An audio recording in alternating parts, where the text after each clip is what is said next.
নমস্কার বন্ধুরা, কেমন আছেন সকলে? হ্যাংলা মনের আর একটি সুন্দর নতুন রেসিপির ভিডিওতে আপনাদের সকলকে স্বাগত জানাই। বন্ধুরা, আজকে নিয়ে এসেছি অসাধারণ একটি ভেজিটেবল চিজ পরোটার রেসিপি, যেটা কিন্তু ছোট বড় সকলেরই অনেক পছন্দের। আর এই পরোটাটা কিন্তু খেতেও হয় অসাধারণ, আর একদম ঝামেলা ছাড়াই অল্প সময়ের মধ্যেই কিন্তু এইভাবেই পারফেক্ট রেডি করে নেওয়া যায়। আর আপনারাও বাড়িতে এইভাবেই সুন্দর করে রেডি করে নেওয়ার জন্য অনুরোধ করব আজকের ভিডিওটা সম্পূর্ণ দেখার জন্য। আর সাথে অনুরোধ করব আমার ইউটিউবের হ্যাংলা মন চ্যানেলটিকে একটি সাবস্ক্রাইব করে দেওয়ার জন্য, আর সাথে একটি লাইক, কমেন্ট আর শেয়ার করে দেবেন প্লিজ, কারণ আপনাদের একটি সাবস্ক্রাইব আমাকে অনেক মোটিভেট করে এগিয়ে যাওয়ার জন্য। তো চলুন শুরু করে দিই আজকের রেসিপি। তো চলুন বন্ধুরা, প্রথমেই রেডি করে নেব ভেজিটেবল চিজ পরোটার জন্য ময়দাটা। আর তার জন্য দিয়ে নিচ্ছি বোলের মধ্যে 1 বাটি ময়দা, দিয়ে নিচ্ছি হাফ বাটি আটা, দিয়ে নিচ্ছি স্বাদ মতো নুন, আর দিচ্ছি অল্প একটু চিনি। এখন সমস্ত উপকরণ মিক্স করে নেব। এখন অল্প অল্প জল দিয়ে ভালো করে ময়দাটাকে মেখে নেব। তো দেখুন ময়দাটা মাখা হয়ে গেছে। এখন উপর থেকে হালকা করে একটু তেল দিয়ে ময়দাটাকে কভার করে রেখে দেব 10 মিনিটের জন্য। চলে যাব পরের স্টেপে। এখন পুরের জন্য সিদ্ধ আলু নিয়েছি, আর আলুটাকে ম্যাশ করে নেব। হয়ে গেছে ম্যাশ করা। এখন রেডি করে নেব ভেজিটেবলগুলো।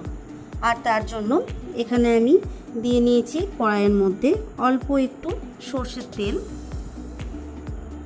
তেলের মধ্যে দিয়ে নিলাম অল্প একটু জিরে। এখন দিয়ে নিচ্ছি কুচনো আদা আর রসুন। হালকা করে রসুন আর আদাটাকে ভেজে নেব। ভাজা হয়ে গেছে। এখন দিয়ে দেব কুচনো পেঁয়াজ। পেঁয়াজটাকেও হালকা করে একটু ভেজে নেব। হালকা করে পেঁয়াজটা ভাজা হয়ে গেছে। এখন দিয়ে নেব কুচনো ক্যাপসিকাম, আর সাথে দিয়ে নেব স্প্রিং অনিয়ন, আর দিয়ে নেব কুচনো কাঁচা লঙ্কা। এখন একটু ভালো করে ভেজে নেব। ভাজা হয়ে গেছে। এখন এর মধ্যে দিয়ে নেব টমেটো কুচি, আর টমেটো কুচিটা দিয়ে সমস্ত ভেজিটেবল একসাথে একটু ভালো করে নেড়ে নেব। ভালো করে ভাজা হয়ে গেছে। এখন দিয়ে নেব মশলাগুলো। এখানে দিলাম জিরে গুঁড়ো, ধনে গুঁড়ো, হলুদ, কাশ্মীরি রেড চিলি পাউডার, সাথে দিয়ে নিচ্ছি টেস্টের জন্য চিকেন মশলা, আর দিচ্ছি স্বাদ মতো নুন, স্বাদ মতো চিনি। এখন সমস্ত মশলা একসাথে ভালো করে ভেজিটেবলসের সাথে কষিয়ে নেব। কষানো হয়ে গেছে। এখন গ্যাসের ফ্লেমটা অফ করে দিয়ে ভেজিটেবলসগুলো মিক্স করে নেব রেডি করে রাখা আলুর মধ্যে। এখন আলুর সাথে খুব সুন্দর করে ভেজিটেবলসগুলো মিক্স করে নেব। মিক্স করা হয়ে গেছে।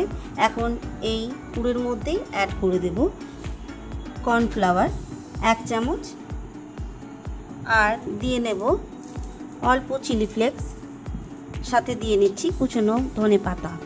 এখন সমস্ত উপকরণ আবারও একবার আলুর সাথে ভালো করে মিশিয়ে নেব। মেশানো হয়ে গেছে। এখন দিয়ে নেব মেন উপকরণ চিজ। এখানে আমি মজারেলা চিজ দিয়ে নিচ্ছি বেশ কিছুটা। চেষ্টা করবেন বন্ধুরা চিজটা একটু বেশি ইউজ করার, আর সাথে মজারেলা চিজটাই ইউজ করবেন। এখানে মজারেলা চিজটা আমি ফ্রিজে রাখার পরে তারপরই ব্যবহার করছি। এখন ভালো করে মিক্স করে নেব আলুর সাথে চিজগুলো। খুব ভালো করে মিক্স করে নিয়েছি। এখন এই মিশ্রণটা সাইডে রেখে দেখে নেব রেডি করে রাখা ময়দাটা। 10 মিনিট রাখা হয়ে গেছে। এখন ময়দাটা সেট হয়ে গেছে সুন্দরভাবে। ময়দাটা বের করে এখন 1 মিনিট মতো আবারও মেখে নেব। সুন্দর করে মেখে নিয়েছি 1 মিনিট ধরে। এখন এই ময়দার থেকে লেচি কেটে নেব। সমস্ত লেচিগুলো আমি কেটে নিয়েছি ঠিক এরকম সাইজের। এখন লেচিগুলো থেকে পরোটা শেপ দিয়ে বেলে নেব ঠিক এইভাবে 3 কোণা একটা শেপ দিয়ে নিলাম। এখন এটাকে পাতলা করে সুন্দর করে বেলে নেব। দেখুন পরোটার শেপ আমি দিয়ে নিয়েছি। আর পরোটাগুলো কিন্তু ঠিক এরকম পাতলা পাতলা করে বেলে নিতে হবে, কারণ এটা ডবল লেয়ারের পরোটা হবে, তাই পাতলা না বেললে কিন্তু কাঁচা থেকে যাবে। এখন পরোটাগুলো বেলা হয়ে গেছে।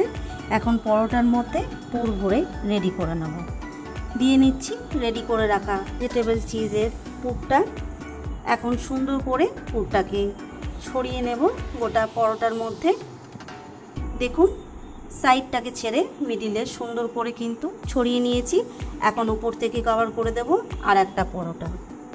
ঠিক এইভাবে আঙুলের চাপ দিয়ে সাইডে সাইডে সুন্দর করে কভার করে নিতে হবে। এখন পরোটা রেডি। তো চলুন পরোটাগুলো এখন ভেজে নেব।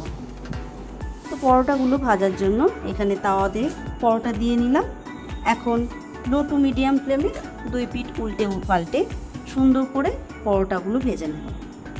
পরোটাগুলো একটু সাইডে চেপে চেপে দিয়ে তারপরে কিন্তু ভেজে নিতে হবে।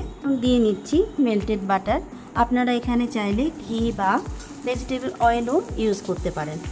সুন্দরভাবে এখন উল্টে পাল্টে 2 দিকই সমানভাবে ভেজে নেব। তো দেখুন বন্ধুরা, 2 পিঠই কিন্তু সমান করে ভেজে নিয়েছি পরোটাটা। এখন কতটা সুন্দর ফুলে উঠেছে। তো চলুন এখন নামিয়ে নেব। এখন এইভাবেই সমস্ত পরোটাগুলো রেডি করে নেব। তো সমস্ত পরোটাগুলো আমি ভেজে নিয়েছি। এখন সুন্দর করে সাজিয়ে সার্ভ করব গরম গরম ভেজিটেবল চিজ পরোটা। এই পরোটাটা আপনারা যে কোনো জিনিসের সাথেই খুব ভালো খেতে পারবেন। আমি এখানে সার্ভ করছি টমেটো সস আর মাস্টার্ড সস মিলিয়ে একটা সুন্দর সস, যেটা কিন্তু বাচ্চারা অনেক বেশি পছন্দ করবে। আপনারা চাইলে যে কোনো সবজি বা চিকেন মাটনের সাথেও খেতে পারেন। এখন দিয়ে নিচ্ছি ছোট্ট একটা বাটারের কিউব আর উপর থেকে দিয়ে নিচ্ছি কিছু স্প্রিং অনিয়ন আর ধনেপাতা। এখন সুন্দর করে সাজিয়ে সার্ভ করে দিলাম। তো এরকম পারফেক্ট অসাধারণ টেস্টের ভেজিটেবল চিজ পরোটা বাড়িতে আপনারাও বানিয়ে নেওয়ার জন্য ফলো করবেন আজকের ভিডিও আর আজকের রেসিপি, আর কমেন্ট করে জানাবেন ভালো না লাগলে। আর বন্ধুরা, আজকের ভিডিওটা যদি ফেসবুক পেজ থেকে দেখেন তাহলে প্লিজ আমার ফেসবুক পেজটিকে ফলো করবেন আর একটি লাইক করে দেবেন। আর চাইলে আপনারা আমার ইনস্টাগ্রাম চ্যানেলটিকেও ফলো করে রাখতে পারেন, কারণ সমস্ত নিউ রেসিপির ফার্স্ট আপডেট কিন্তু সেখানেই পেয়ে যাবেন। তো চলুন বন্ধুরা, সবাইকে জানাই অসংখ্য ধন্যবাদ আজকের ভিডিওটা শেষ পর্যন্ত দেখার জন্য। আজকের ভিডিওটা এখানেই শেষ করছি। সকলে ভালো থাকবেন, সুস্থ থাকবেন। দেখা হবে খুব তাড়াতাড়ি হ্যাংলা মনের আরেকটি সুন্দর নতুন রেসিপির ভিডিও নিয়ে।